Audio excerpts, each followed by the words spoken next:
Welcome to Art Log number 3 in a series where I am designing environments, creatures, and sharing behind the scenes footage of my thought process. For a little background on me, I've been working as a concept artist for about 8 years now, designing for animation, film, games, and at the moment just looking to pad out my portfolio with actually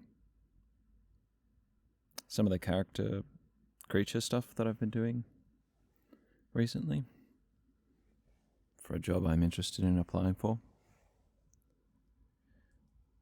So a slight pivot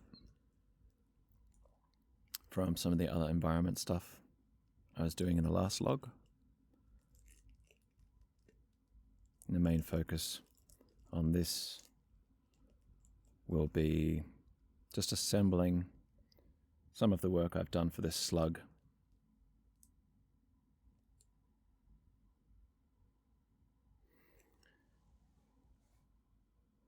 Making it presentable in the portfolio.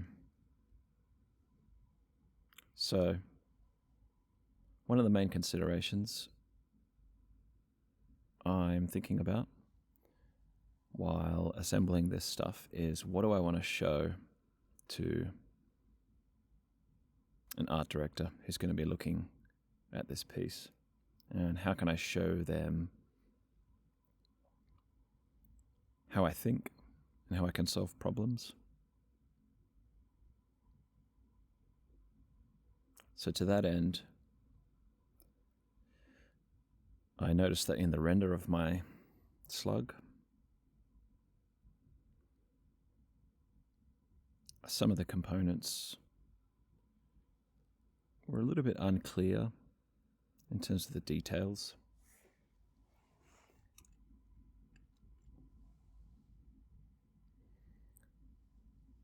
Especially on some of those straps on the slug.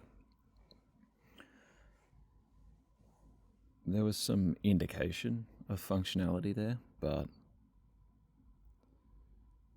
it's always good to show an example of how you can really dive into the nitty-gritty and solve for some detailed geometry. Also, just taking a look at breaking out that cargo tray strapped to the back of the slug, showing a bit of surfacing and materials.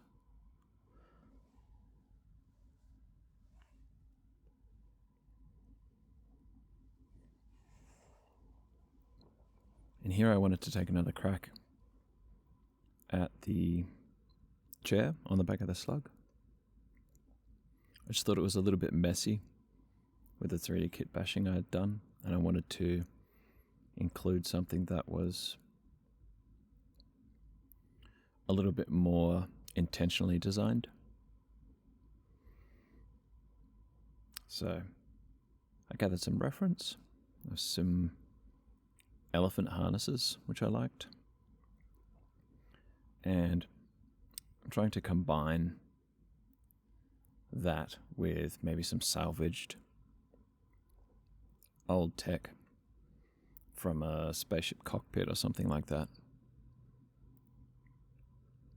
I kind of like that idea. So very quick sketch, very, very quick, to a very quick block out in Blender.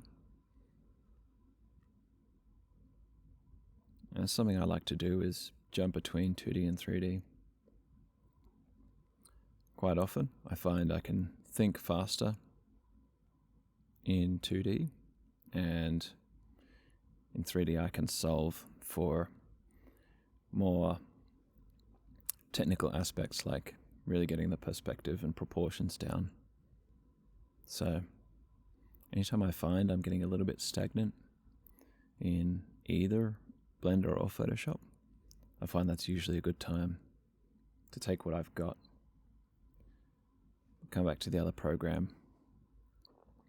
As you can see, that's what I'm doing now.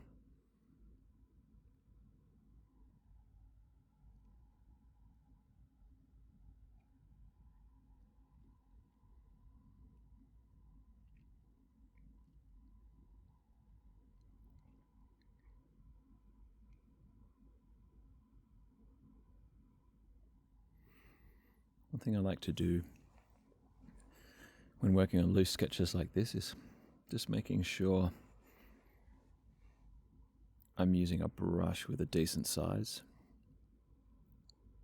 This kind of prevents me from getting too granular with the details and getting too precious with it. The other thing I quite enjoy about sketching over 3D in this way is because I'm sketching fast, it's introducing quite an organic feel to the structures, even though they're sort of hard surface and wooden structures. The fact that I'm not being too precious with it almost makes it a little bit more believable in a sense, where I'm getting edges which are not quite 100% straight. It's making it feel more realistic, because not everything's perfect, especially with handcrafted things. In real life, they've got imperfections.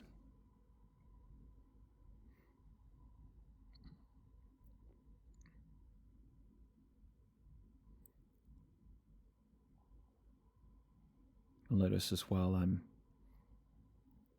trying to keep some of this line work on some of the interior corners quite soft,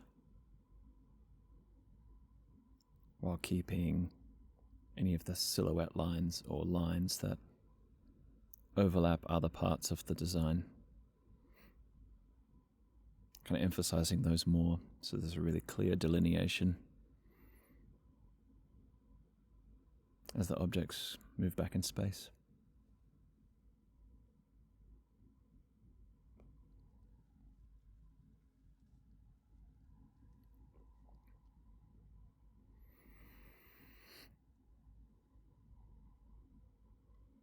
Being quite time poor these days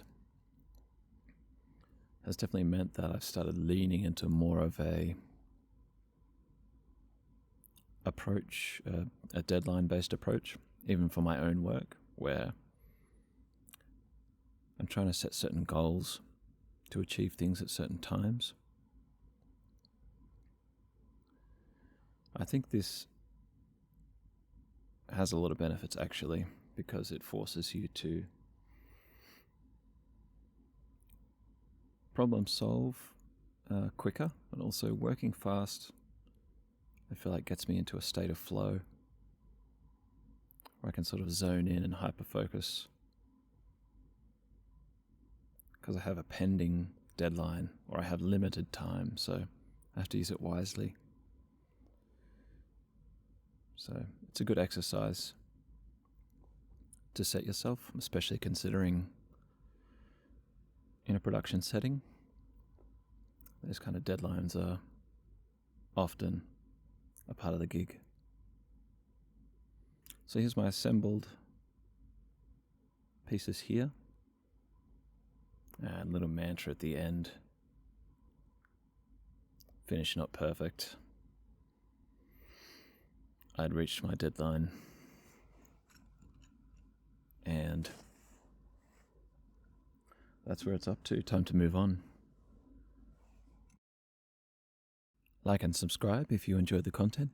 I'll see you next time.